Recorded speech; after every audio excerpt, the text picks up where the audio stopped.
Picture this.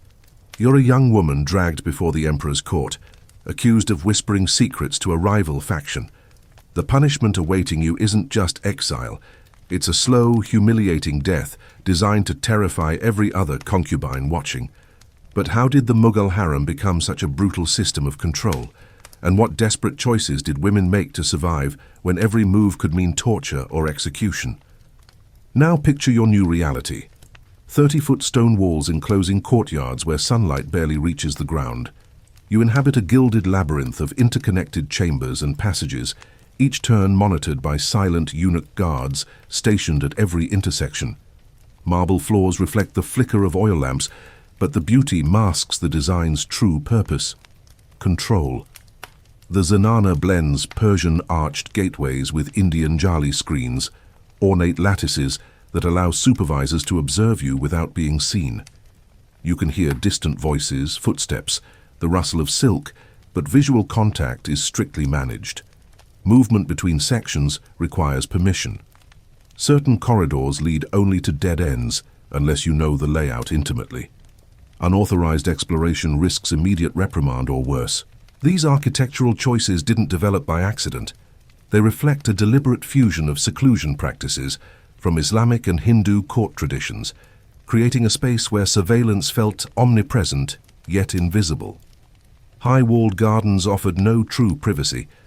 Terraces and overlooks allowed watchmen to monitor even moments of solitary reflection.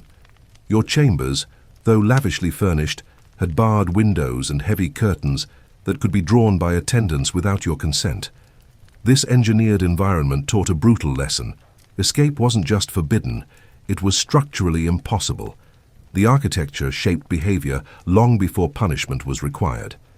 You learned to lower your eyes in certain hallways, to speak softly near certain walls, to avoid lingering near guarded doorways. That initial scene of accusation and execution didn't occur in a vacuum. It happened because the harem's very design made such violent displays not just feasible, but inevitable. When every space is designed to heighten vulnerability, punishment becomes a performative extension of the walls themselves. Now you must learn a silent language of power, where the rules change without notice and a single mistake could end your life. The physical confinement of the harem was only the beginning. An unwritten code governed every glance, every step, every word you spoke. This wasn't just etiquette. It was a survival maze with invisible walls. Your clothing had to signal your exact rank without exaggeration. Too many jewels implied arrogant ambition. Too few suggested disrespect. You addressed senior wives with specific honorifics, never meeting their eyes directly. Conversations with eunuchs followed strict protocols, while speaking to male officials was often forbidden entirely. Even your walk was scrutinized. Too hurried meant you were scheming. Too slow indicated laziness or melancholy. Official chronicles note how infractions were recorded in court diaries. A mispronounced title, an unauthorized meeting, a gift deemed too personal. These records weren't about justice. They were tools for later use. You never knew which slight would be remembered months later, when political winds shifted. The uncertainty bred constant vigilance. Women monitored each other, knowing reporting others might temporarily shield them from suspicion. This system served one cruel purpose: to make you enforce your own captivity. The fear of arbitrary punishment turned community into a network of potential informants. A misplaced compliment could be twisted into treason, a private conversation into conspiracy. There were no clear laws to follow, only the emperor's unpredictable will and the shifting alliances of those around him. That initial accusation of whispering secrets wasn't an exception. It was the system working as designed. Every woman lived with the knowledge that any day could bring false charges. The real crime wasn't breaking rules, but existing in a space where rules existed to be broken by interpretation. Your survival depended on anticipating accusations that hadn't yet been invented. Now see yourself as more than just a captive. You're a living treaty, a political bargaining chip gifted from a rival kingdom to secure an alliance. Your presence in the harem represents a fragile peace agreement, your body the physical embodiment of a diplomatic arrangement. Your family name and regional origins determine your initial status, but also mark you as a permanent hostage should your homeland ever defy the empire. Factions immediately form around you and women like you. Those from powerful families cluster together for protection, while those who bear sons gain sudden influence that threatens established power structures. Your child could theoretically inherit the throne, making you the center of dangerous attention from both allies and enemies. Networks of loyalty and betrayal crisscross the sleeping quarters, with women sharing intelligence, forming temporary alliances, and sabotaging rivals through poisoned gifts or fabricated rumors. The harem developed its own elaborate spy system, mirroring the empire's intelligence networks. Eunuchs carried messages between factions while reporting back to the emperor's ministers.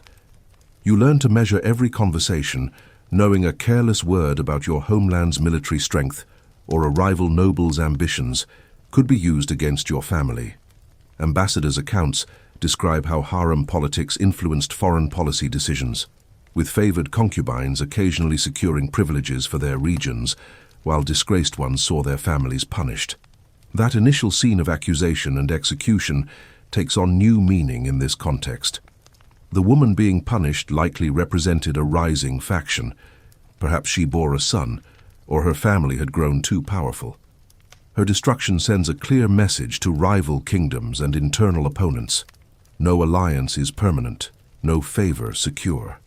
The emperor demonstrates absolute dominance by punishing the most intimate members of his household.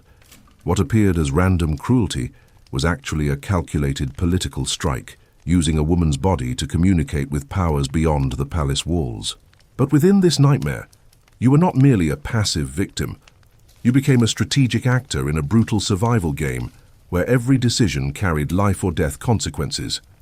Faced with impossible choices, you developed sophisticated methods to navigate the harem's invisible minefields. Your survival depended on a ruthless calculus. You formed temporary alliances with other women, knowing these bonds might last only until tomorrow's shifting loyalties.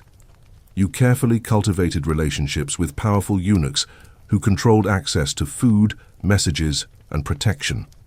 Information became your most valuable currency. A piece of gossip about a rival's weakness could be traded for temporary safety. You learned to use flattery as both shield and weapon, praising superiors while subtly undermining competitors. Historical accounts describe how women practiced calculated self-effacement, deliberately dressing below their station to avoid attracting dangerous attention. Others engaged in strategic defiance, breaking minor rules to test boundaries or gain intelligence about enforcement patterns. Some became experts at reading the emperor's moods, timing requests for favors when he seemed most receptive. The psychological toll was immense. Chroniclers note patterns of stress-induced illness, with court physicians recording mysterious ailments that seemed to flare during political crises. The whispering secrets from our opening scene now take on deeper meaning. That accusation likely resulted from a sanctioned betrayal, a deliberate sacrifice orchestrated by a faction protecting its own interests. Perhaps the condemned woman knew too much about another's affair or political ambition. Maybe her elimination secured protection for someone else's child.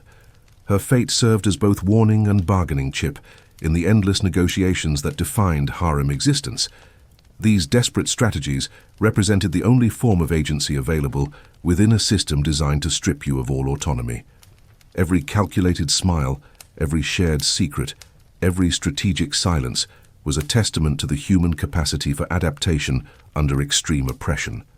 The choices were never between right and wrong, but between survival and destruction.